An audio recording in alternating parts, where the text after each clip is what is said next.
Ada upaya deadlock Anies Baswedan jelang Pilpres 2024. Pelakunya Surya Paloh sendiri mendorong Anies ke jalan buntu sehingga gagal nyapres. Mantan anak buah Paloh membongkar. Jangan-jangan salah satu yang dibicarakan antara Surya Paloh dengan Pak Luhut di London itu bagaimana cari jalan bahwa Anies tidak menjadi calon presiden bukan karena kesalahan Nasdem. Tadi kan, karena ada persoalan tidak mencapai 20%. Oh iya.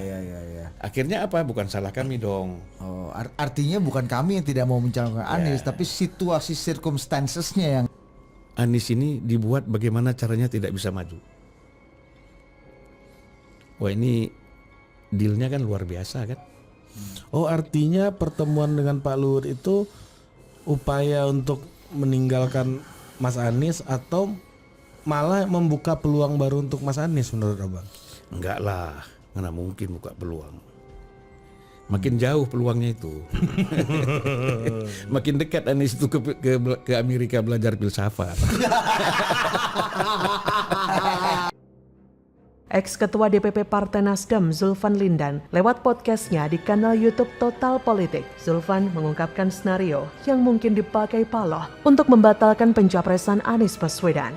Ini diungkapkannya usai melihat pertemuan Surya Paloh dan Menteri Koordinator Bidang Kemaritiman dan Investasi atau Marifest, Luhut Binsar Panjaitan di London, Inggris baru-baru ini. Beredar isu bahwa pertemuan ini menjadi penanda berakhirnya gagasan Partai Nasdem mengusung Anies Baswedan di Pilpres 2024. Kata Zulfan Lindan, seperti dikutip Kamis 19 Januari, politik itu kan penuh dengan kemungkinan. Kalau saya lihat kepentingan untuk membuka hubungan kembali, walaupun tidak bisa seakrab dulu antara Surya Paloh dan Jokowi.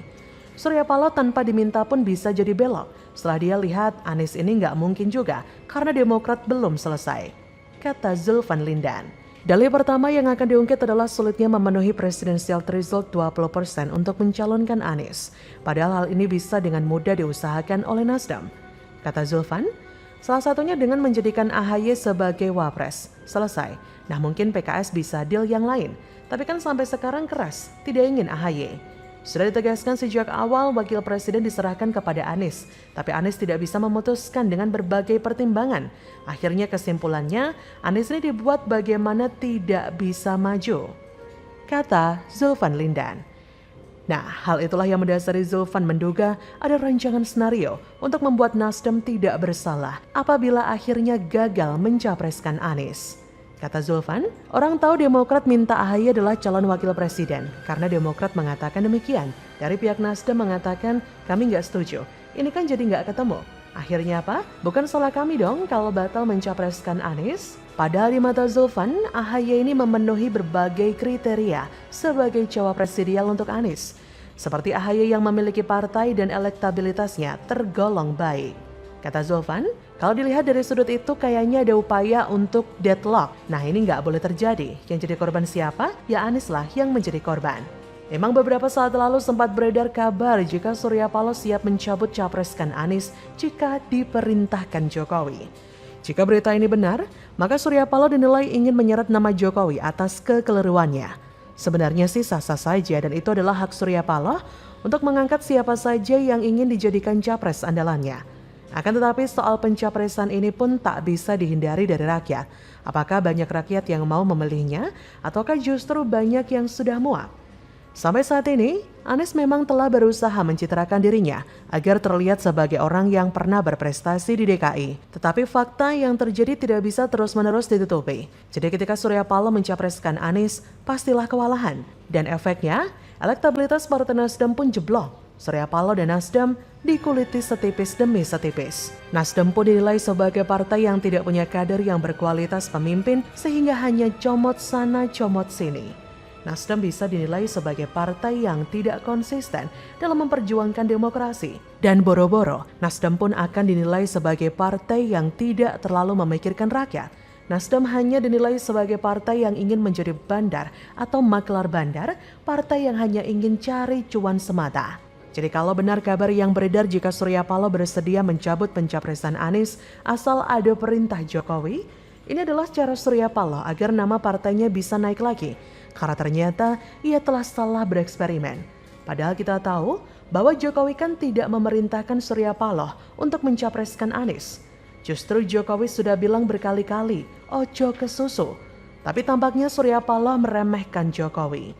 Nah, kalau Surya Paloh mau cabut pencapresan Anies, ya tidak usah menunggu perintah Jokowi. Cabut saja langsung. Mudah bukan? Tapi meskipun Surya Paloh mencabut pencapresan Anies, Partai Nasdem sudah terlanjur jatuh. Ibarat orang yang sudah pernah jatuh di selokan comberan, tetap akan selalu diingat oleh orang-orang yang telah menyaksikannya. Bagaimana menurut Anda?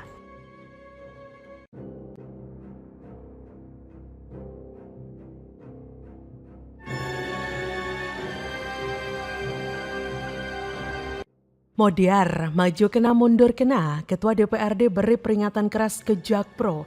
Formula E 2023 tak boleh sedikit pun sentuh APBD. PJ Heru, silahkan cari sponsor.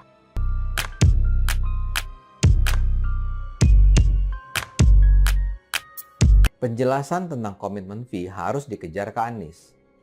Heru Budi sendiri sudah mempersilahkan Jakpro kembali menggelar Formula E dalam 2 tahun ke depan ini. Hanya saja Heru Budi mengingatkan untuk ke depan ini tak akan ada lagi anggaran pembangunan daerah dilibatkan. Formula E harus sepenuhnya dilakukan dengan skema bisnis yang ketat. Kini kita tunggu saja pertanggungjawaban Jakpro maupun Anies. Harus ada pertanggungjawaban apa manfaat bagi Jakarta sesudah rakyat mengeluarkan dana ratusan miliar itu. Yang pasti, sekarang ini publik sudah semakin terbuka matanya akan praktek pemerintahan di DKI Jakarta di bawah pimpinan Anies Baswedan.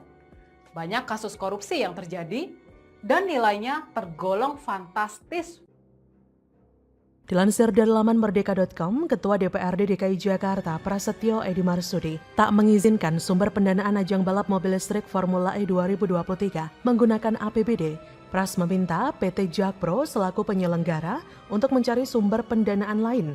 Pras berkata pada Senin 16 Januari, Formula E tanya Jakpro, APBD tidak boleh disentuh lagi. Adapun Formula E 2023 dijadwalkan 3-4 Juni 2023 mendatang. Jakpro menargetkan susunan panitia Formula E Season 9 ini rampung pada akhir Januari 2023. Kata VP Corporate Secretary PT Jakpro, Syahrial Syarif, target selesai kita berharap akhir bulan ini sudah ada panitianya ya. Harapannya begitu ya, kita sudah bentuk panitia. Syahrial menyampaikan proses pembentukan panitia itu akan melibatkan pihak profesional yang memahami perihal ajang balapan. Ia pun tak dapat memastikan apakah panitia tahun ini bakal sama persis dengan panitia pegelaran Formula E pada 2022 lalu. Kata Syahrial, tapi ini kan masih berproses ya, nggak hanya Jakpro, kita harus melibatkan profesional yang mungkin paham betul tentang race. Dan kita belum tahu apakah masih sama dengan tahun lalu atau tidak, gitu kan belum jelas.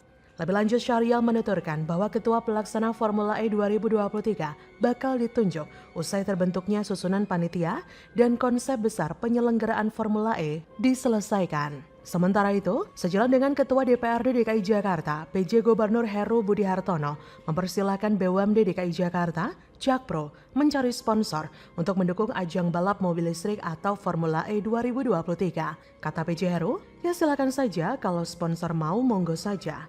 Terkait potensi sponsor dari BUMN, PJ Heru menyerahkan sepenuhnya kepada Jakpro karena itu terkait bisnis. Kata PJ Heru, itu kan bisnis, bagaimana proposalnya ya silakan saja Jakpro. PJ Heru pun mempersilahkan ajuan tersebut digelar karena sudah ada kontrak dengan Formula E Operation atau FIO selaku operator sekaligus pemegang lisensi Formula E. Pelaksanaan Formula E Jakarta dilakukan selama 3 musim, yaitu 2022 sampai 2024. Keputusan itu adalah hasil renegosiasi dari awalnya 5 musim 2020 sampai 2024 akibat adanya pandemi COVID. Sebelumnya dilansir dari Tempo.co, Pemprov DKI Jakarta melalui Dinas Pemuda dan Olahraga Dispora telah mengucurkan biaya komitmen atau komitmen fee 31 juta pound sterling atau setara 560 miliar rupiah dari APBD DKI. Semula DKI seharusnya membayar biaya komitmen per musim, totalnya 122,1 juta pound sterling untuk pembayaran biaya komitmen selama 5 musim. Akan tetapi Jakpro melakukan negosiasi ulang atau renegosiasi saat pandemi COVID. Salah satu poin renegosiasi bahwa Jakarta F-Prix diselenggarakan pada 2022 sampai 2024 dengan total biaya komitmen fee hanya 36 juta pound sterling atau setara 653,08 miliar rupiah. Kata Gunung Kartiko kala itu, dipimpin Dirut Jakpro Pak Widi Amanasto, kami negosiasi online setiap malam dalam beberapa hari dan alhamdulillah hasilnya cukup positif pada 9 November 2021 silam. Rupa-rupanya pembayaran biaya komitmen belum lunas. Jakpro masih harus membayar 5 juta pound sterling. Nilai tersebut setara dengan 90,7 miliar rupiah jika dikonversikan ke mata uang rupiah per 19 Juni 2022. Informasi itu baru terungkap dalam laporan audit BPK Jakarta atas laporan keuangan Pemprov DKI 2021. Pembayaran biaya komitmen ini tidak menggunakan APBD melainkan dana sponsor. Sisa kewajiban komitmen fee sebesar 5 juta pound sterling akan dibayarkan PT Jakpro di tahun ketiga dengan dana non-APBD. Ya, pokoknya kita kawal terus ya. Jangan sampai peralatan yang penuh bau korup itu pakai lagi APBD DKI. Jangan kasih kendor ya rakyat Jakarta. Bagaimana menurut Anda?